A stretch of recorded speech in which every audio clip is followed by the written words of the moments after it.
Hi everyone, I'm late on this, but I want to give you a video that I promised in my last one. Yesterday was October 10th. Not only that, but it was World Mental Health Day. Coincidentally, it's been exactly 1 year since I was diagnosed with panic disorder by my therapist. To give you a rough summary, panic disorder is an anxiety disorder that causes panic attacks, which brings on several physical and mental symptoms at any moment, whether you're in danger or not. It may seem odd that I'm doing a draw of my life video after only having the disorder for 1 year, but I wanted to do something to honor World Mental Health Day. That being said, let me tell you how it all began.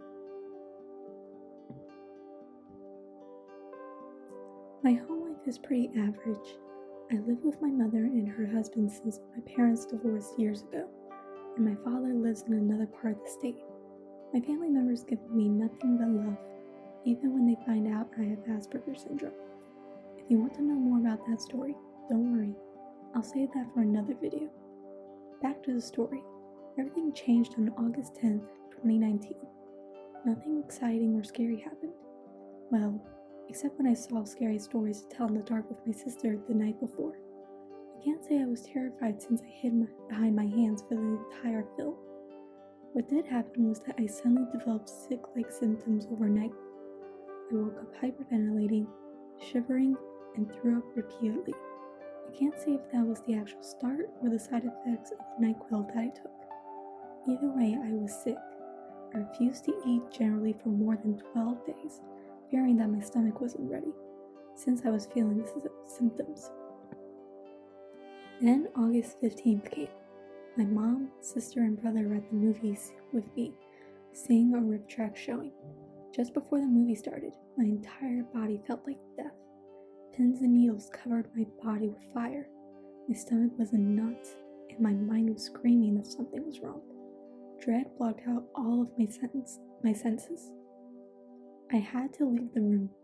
Once I was in the lobby, I thought I'd feel better, but I didn't. In tears, I called my mom and told her I wanted to go home. From then on, I was going through something that was a mystery. My mother gave me any kind of medicine for stomach problems, but they did nothing for me. I refused to sleep in my bedroom, opting to share my mom's bed instead. Something was always attacking me, and I don't know why.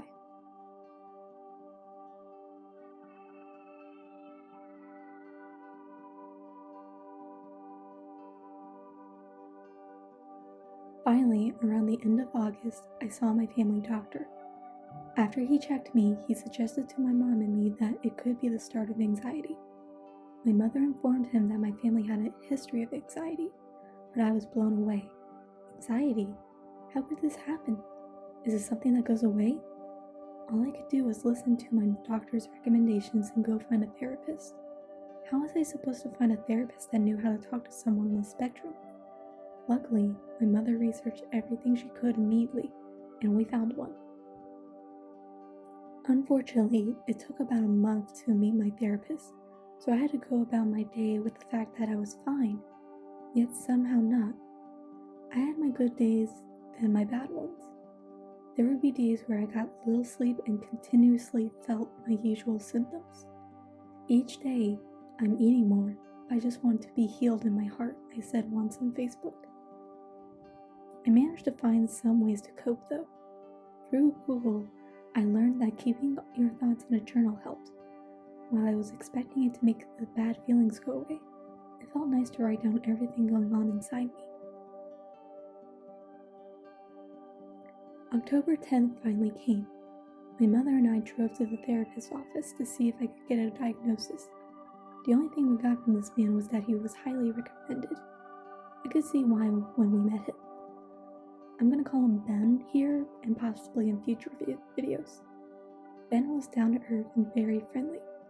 He was impressed when I gave him all my journal entries, which contained every thought, feeling, and fear I had.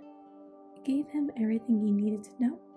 Going by this alone, he most likely had panic disorder. This is what he told me. Panic disorder? Isn't that just anxiety? That's what my mother and I asked Ben. He went on to explain that panic disorder is a bit different from anxiety disorder.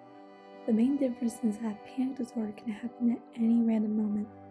No trigger is needed.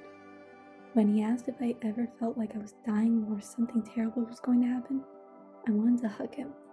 He knew everything I was going through. No wonder these attacks felt random. After the diagnosis, Ben and I developed a schedule on when to meet.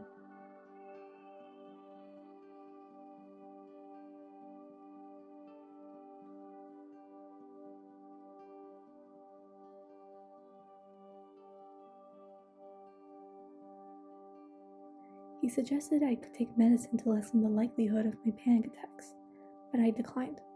It must have been the relief I felt at that moment, finally knowing what was wrong. I wanted to prove that I could beat this panic disorder, and beat it on my own. Everyone was impressed and encouraged my journey. Sadly, while I was doing well with the sessions, having panic disorder with no medicine and only using cognitive therapy and self-help techniques didn't go as planned. I lost weeks of sleep. The most I would get was 4 hours. I became terrified of sleeping because I'd see images of scary things or always feel my symptoms at a full length. I was struggling with community college, I had to take a break from my job, and I hated being alone. Almost every hour I would break down and cling to my parents thinking I was dying. "You're not dying, this is just panic disorder," my mind would scream. Yet my body wouldn't listen. With the lack of sleep, if I napped for even 10 minutes, I would wake up and hyperventilate, so confused about where I was. My mom tried to take me on a drive one day, but I was petrified the entire time. I felt defeated every day. Finally, I decided to take Ben's offer of medication. One part of me was disappointed in myself that I didn't beat this on my own. Yet my loved ones still comforted me. "You were so brave, it's okay." That's usually what they would say. As of today, I'm taking the lowest dosage of antidepressant medicine. It took about 2 weeks for it to start helping. I was expecting it to cure me, so I grew frustrated when the panic attacks came back. My stepdad even found me screaming into a pillow one day. I hardly get mad, so to have a tiny amount of hatred towards myself made me heartbroken. As the months passed and I continued to take my medication, there seemed to be more good days than bad ones. My view of my panic disorder shifted from hating it to accepting it. That wouldn't have been possible without the help of Barry McDonald, someone who experienced his fair share of anxiety. Barry created their program to help people who suffer as he did. I purchased his audiobook in December, and it helped immensely. I've learned to be more passive when I felt my symptoms or had an attack. I wasn't giving up on myself. I took the fear out of my reactions, just like Barry has taught me. By doing this, I became a bit braver and more open than I usually was. I felt different, but not in a way where I was an entirely different person. Not to say this made the panic attacks go away. I'll get them once in a while. So far it's been once a month. Specifically, I'll have nocturnal panic attacks whenever I don't fall asleep immediately. The difference now is that I'm more annoyed than scared or frustrated. If I'm awake, I'll pull up a YouTube video or write in my journal. That usually does the trick.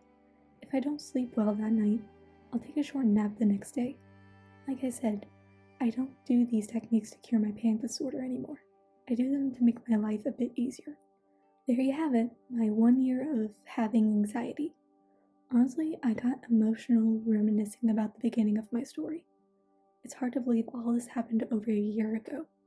I have many loved ones to thank, but it's Barry McDonald, Ben, and my mother who deserve the spotlights.